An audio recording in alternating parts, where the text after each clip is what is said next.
menurut wacananya nanti RUU Pemilu ini akan diomnibuskan juga seperti Undang-Undang Ketenagakerjaan dan yang lain-lain begitu. Nah mungkin, eee, bisa ditanggapi soal itu dulu Pak gitu, kenapa kok kemudian metodenya omnibus gitu kan, wacananya dan, untuk saat ini prosesnya sudah sampai mana begitu dan mungkin juga bisa diceritakan hambatan dan tantangannya gitu Pak untuk apa namanya, proses revisi Undang-Undang Pemilu ini. Begitu Pak Doli, kami persilahkan. Ya terima kasih, Mbak siapa tadi namanya? Selaku Velia, Pak. Velia moderator ya. Terima kasih juga kepada TII yang mengambil inisiatif terselenggaranya dialog ini. Jadi saya langsung saja, sebetulnya kalau kita bicara tentang soal adanya keinginan ya untuk melakukan revisi terhadap undang-undang pemilu, ini adalah bagian dari keinginan kita untuk menyempurnakan sistem politik atau sistem demokrasi kita ya. Banyak sebetulnya PR kita untuk bisa bagaimana menyempurnakan sistem demokrasi kita. Kalau saya sering mengatakan bahwa betul kita sudah memilih bahwa sistem politik kita adalah sistem demokrasi, tetapi setelah 26 tahun di mana kita betul-betul bisa merasakan praktek eh, sistem demokrasi itu, saya masih menilai bahwa kita semua masih dalam posisi memaknai demokrasi itu secara prosedural saja, ya. Bahwa demokrasi itu kita selalu maknai adalah pengambilan keputusan publik itu melibatkan banyak orang, melibatkan masyarakat, kemudian ada kebebasan pers, kemudian kita anti pelanggaran HAM dan seterusnya gitu.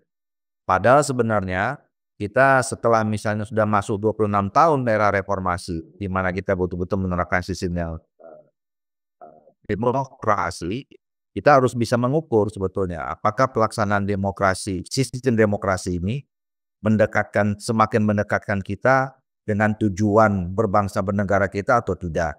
Suka atau tidak suka, mau tidak mau, outputnya kan sudah ada. Sudah ada presiden terpilih, sudah ada wakil presiden, sudah ada anggota DPR. Sekarang bentar lagi kita punya kepala-kepala daerah gitu loh. Jadi kalau kita sering menyimpulkan seperti itu, ya kita jangan nanti terjebak eh, bahwa kita menikmati kebrutalan itu ya, atau bahkan mungkin kita bagian dari perbuatan brutal itu. Nah, saya termasuk orang yang tidak mau ingin dikategorikan seperti itu. Makanya oleh karena itu, jawabannya adalah kalau kita merasa punya ada kekurangan, ada kelemahan dalam sistem pemilu kita, ya kita harus jawab dengan segera melakukan koreksi, dengan segera melakukan penjempunan terhadap sistem pemilu itu. Nah, sementara itu saya sebenarnya dulu periode yang lalu sebagai ketua Komisi 2, teman-teman Komisi 2 ini sudah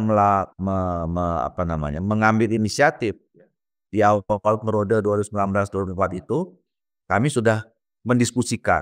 Setidaknya waktu itu kalau kita ingin menyempurnakan sistem politik dan sistem demokrasi kita, ada 8 undang-undang yang perlu kita sempurnakan. Ya, 8 itu adalah undang-undang pemilu, undang-undang pilkada yang sebetulnya ini satu, yang harusnya satu rezim. Tapi karena memang dipisahkan selama ini, yang kita anggap saja menjadi 2 undang-undang yang kalau saya lebih baik ini pisah kita. Kemudian yang ketiga adalah undang-undang partai politik yang memang sudah sejak lama ini kita tidak mereview undang-undang partai politik kita. Padahal problem yang dihadapi oleh partai politik termasuk soal pelembagaan partai politik di masyarakat kita juga semakin lama makin tidak terasa. Nah, kemudian yang keempat adalah undang-undang MD3 tentang lembaga-lembaga politik, ya, MPR, DPR, DPD. Walaupun sebetulnya di MD3 lagi, karena D yang satunya lagi udah dimasukkan ke dalam Undang-Undang Pemerintahan Daerah 23/2014 ya, DPRD. Kemudian yang kelima adalah Undang-Undang Pemerintahan Daerah itu sendiri. Kemudian yang keenam adalah Undang-Undang DPRD. Ya, saya merasa bersama teman-teman Komisi 2 waktu itu penting ya, merasa penting bahwa DPRD ini harus juga dikuatkan.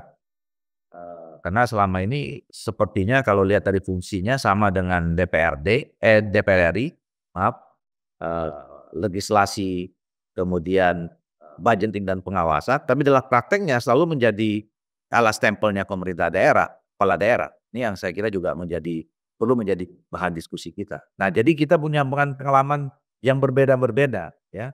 Nah, nanti kita tinggal lihat, mana yang terbaik ya, apakah perlu ada kombinasi atau kemudian kita kembali kepada, dulu yang pernah kita lakukan dan seterusnya.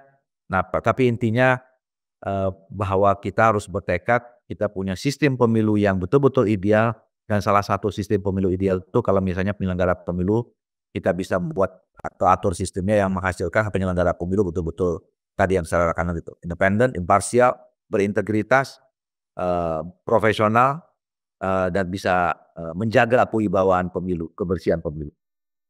Siap, terima kasih Pak Doli. Mungkin ini saya izin menambahkan juga kali ya Pak, karena, kebetulan di Indonesian Institute juga ada kajian yang nyerempet-nyerempet gitu ya, mirip-mirip terkait dengan pertanyaannya Mas Rusdi dan juga sekalian menjawab pertanyaannya Mas Ahmad Faisal gitu.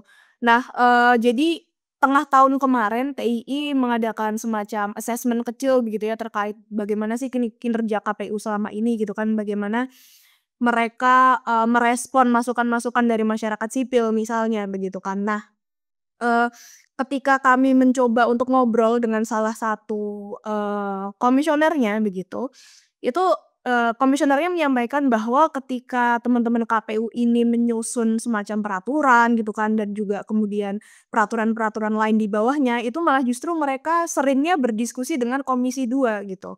Nah, sebenarnya kita di sini paham ya Pak, apa namanya, Komisi 2 dengan KPU itu kan sangat, terikat erat begitu kan dan, ketua-ketua KPU juga, diangkat oleh Komisi 2 gitu. Tapi kan, menurut kami akan menjadi sangat riskan begitu Pak, ketika misalnya penyelenggara pemilu, malah justru banyak diskusinya dengan orang-orang yang terlibat langsung oleh pemilu gitu, terlibat langsung dan ada kepentingan di dalam pemilu begitu. Nah, selain itu juga kami menemukan bahwa misalnya, lebih banyak rapat-rapat yang sifatnya tertutup begitu ya. Ini juga dikonfirmasi oleh teman-teman masyarakat sipil lain dan, oleh kami sendiri begitu Kak, teman-teman KPU tuh seringkali misalnya ketika mengundang untuk, apa namanya, uji publik begitu ya atau FGD itu seringkali undangannya mepet begitu dan bahan yang kirimkannya juga mepet gitu. Sehingga, kami juga nggak ada waktu nih untuk membaca atau mereview gitu ya, apalagi memberikan masukan. Nah, itu juga menjadi, salah satu apa namanya, catatan kami kemarin Pak, begitu.